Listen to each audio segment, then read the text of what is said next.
Hello बच्चों, let's read the question. In the figure, a ball of mass small m is tied with two strings of equal length as shown. If the rod is rotated with angular velocity omega, then option 1 T1 is greater than T2, option 2 T2 is greater than T1, option 3 T1 equal to T2, and option 4 T1 equal to T2 upon 6. Now the key concept for this question is, if you consider this system in equilibrium, तो हम लगाएंगे that is at equilibrium.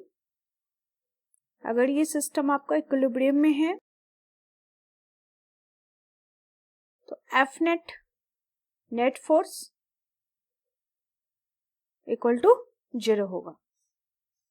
सबसे पहले हम free body diagram draw करेंगे. Free body diagram क्या है? जितने भी फोर्सेस सिस्टम पर लग रहे हैं दैट इज स्मॉल एम मास जो कंसिडर किया है हमने, उस पर हम जितने भी फोर्सेस लग रहे हैं इस स्मॉल एम पर उसको हम कंसीडर करेंगे डायरेक्शन के साथ.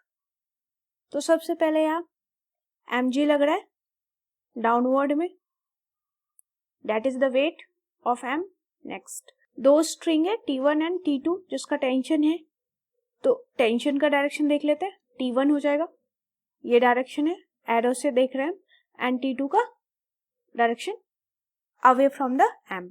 दोनों का ही T1 एंड T2 का डायरेक्शन हो जाएगा away from body, that is m से दूर. नाउ अब ये सर्कुलर मोशन है क्योंकि एंगुलर वेलोसिटी गिवन है, तो यहाँ पर तो एक फोर्स लगेगा that is centripetal force Fc.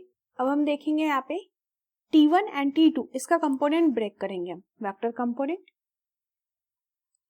तो ये T1 का कंपोनेंट ब्रेक करने के लिए ये एंगल थीटा है, तो ये हो जाएगा आपका T1 cos theta.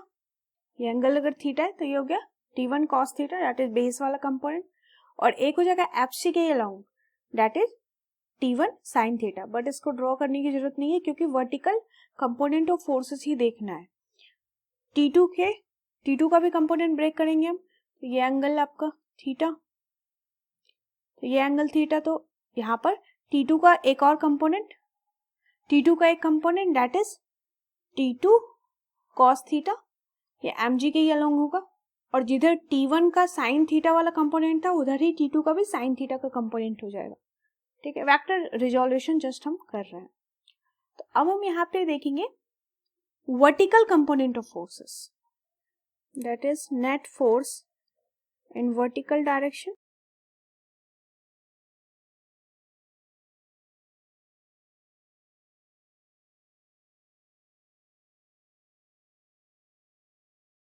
By free body diagram FBD, that is free body diagram जो हमने ड्रॉ किया है इज.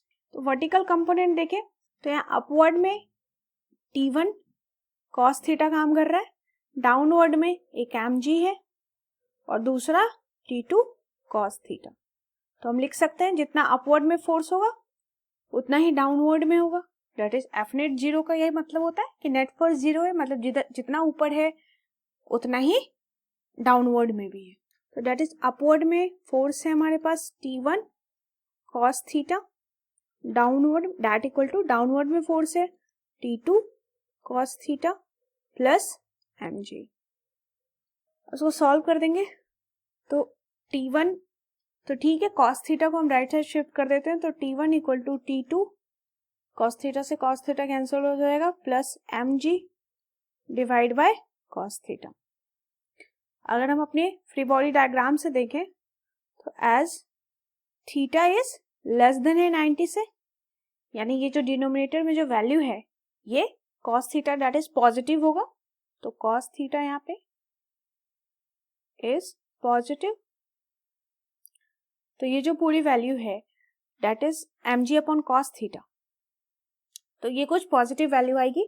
तो T1 equal to T2 plus some positive value, इसका मतलब है कि T1 हमारा ग्रेटर देन है T2 से. T1 is greater than T2, that is the answer. Option में देखते हैं. Option 1 T1 is greater than T2 correct है, तो हमारा आंसर हो गया ऑप्शन 1। इस क्वेश्चन के लिए हमने की कॉन्सेप्ट लगाया कि अगर सिस्टम इक्विलिब्रियम में है तो नेट फोर्स 0 हो जाएगा। तो सबसे पहले हम फ्री बॉडी डायग्राम ड्रॉ करेंगे इस फिगर में। तो यहाँ पे अपवर्ड एंड डाउनवर्ड फोर्सेस देख लेंगे हम। T1 cos थीटा अपवर्ड में है, डाउनवर्ड में 2 फोर्स है mg plus T2 cos theta. तो हमारा रिजल्ट आ जाएगा दैट इज T1 is greater than T2। तो ऑप्शन 1 करेक्ट है। Answer is option 1। I hope you understood it well. Best of luck.